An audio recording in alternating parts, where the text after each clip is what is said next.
Mais c'est ça l'enjeu de cette élection. On ne peut pas reporter sans arrêt le règlement de ces problèmes. J'ai dit l'absurdité du système. C'est pour ça que c'est si difficile, le travail qu'on a à faire. Il ne suffit pas d'avoir des mesures à proposer. On a le programme, on a les mesures à proposer. C'est une nouvelle civilisation qu'il s'agit de faire naître. Vous voyez, je vous le dis tranquillement, sans crier, pour qu'on écoute bien. C'est une nouvelle civilisation qu'il faut naître. La civilisation humaine, comme elle est là, va à sa faillite, à la catastrophe. Nous pouvons l'arrêter. À chaque fois que je vais rencontrer des gens comme je le fais ce soir, je me dis, si je force le trait, si je fais le tableau trop noir, je vais vous désespérer. Et c'est pas ça qu'on a en tête. C'est au contraire un optimisme incroyable par rapport à toutes les opportunités que la vie nous offre. Mais en même temps, le réalisme qui nous pousse à dire, si on continue comme ça va mal tourner. Ça va très mal tourner.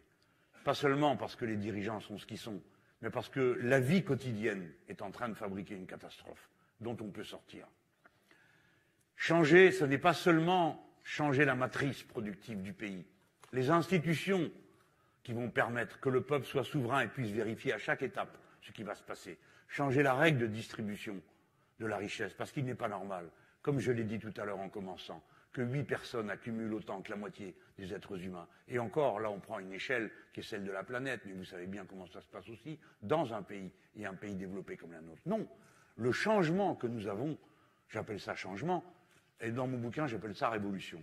J'ai appelé ça une révolution citoyenne, la reprise du pouvoir sur notre vie et sur la vie de la société. Cette révolution citoyenne, elle a d'abord un contenu culturel. Culturel, c'est-à-dire en finir avec la mentalité du résigné qui pense qu'on ne peut pas faire autrement. En finir avec l'idée que puisque c'est comme ça, c'est trop compliqué de changer. Non, c'est pas compliqué de changer. Il faut le vouloir et le décider. Et si on fait tout ce travail d'instruction, d'explication, je suis sûr que vous le faites comme moi, parce que sinon vous n'auriez pas fait tout ce chemin pour venir ici. Tout ce travail, vous verrez, il paiera. Quoi qu'il arrive, il paiera, parce qu'il fait avancer les idées. Il est clair dans un monde qui, au contraire, pousse à l'abrutissement, à la haine, au combat. J'en profite pour vous dire, nous serons jusqu'au bout dans tous les domaines. Les femmes, les hommes de la paix. Nous ne sommes pas pour la guerre civile. Nous ne sommes pas pour la haine. Nous sommes pour vivre jusqu'au bout ce que nous avons, le mot essentiel. Nous sommes semblables. Nous sommes semblables. Et du coup, égaux en droit. C'est parce que nous sommes semblables par nos besoins que nous sommes égaux en droit pour les satisfaire. Voilà comment ces deux idées philosophiques s'articulent pour faire un programme politique qui part de l'idée que de cette liberté doit naître une harmonie. Harmonie entre nous, les êtres humains, harmonie avec la nature. Peut-être que c'est un discours politique inhabituel, mais moi, je m'en fiche. Je crois que la politique est la tendance de la philosophie.